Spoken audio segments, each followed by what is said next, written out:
از صحابی جلیل ابو هریره رضی الله عنه روایت است که پیامبر خدا صلی الله علیه و سلم فرمودند نمازهای پنجگانه و جمعه تا جمعه دیگر و رمضان تا رمضان دیگر باعث بخشش گناهان میان آنها می شود به شرطی که از گناهان کبیره پرهیز شود. روایت مسلم حدیث رقم 233.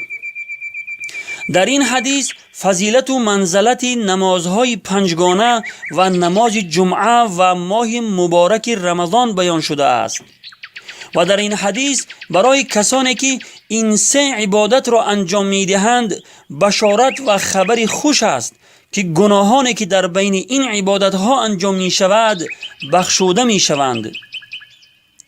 یعنی نمازهای 5 وقته را در وقتش می گذارند و در روز جمعه به مسجد جامع رفتن نماز جمعه می گذارند و روزه ماه رمضان را با کمال میل می دارند.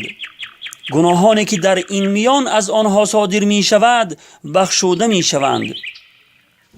ولی در اینجا یک شرط است، یعنی پیامبر خدا صلی الله علیه و سلم فرمودند که به شرطی که از گناهان کبیره پرهیز شود.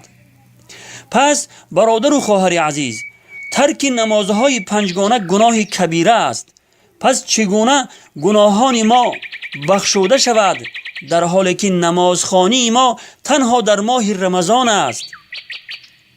چگونه گناهان ما بخشوده شود در حالی که از جمعه تا جمعه دیگر و یا از رمضان تا رمضان دیگر از دست ما بندگان گناهان کبیره مثل نوشیدن شراب، زنا، خوردن ربا یعنی معامله های سودی و پرسنتی، کشتن انسان، دزدی، عاق والدین، شهادت بر دروغ، غیبت و بهتان و غیره صادر می شود. العیاذ بالله.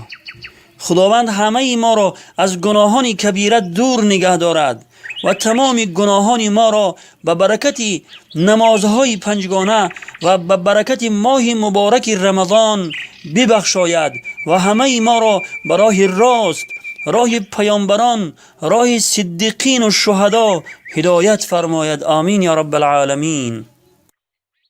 بنده نماز فرض است، بین ما تو ادا کی قرض است. بنده نماز فرض است، بین ما تو ادا کی قرض است. سرکش نشوی که فردا آتش به سرت چی طرز است.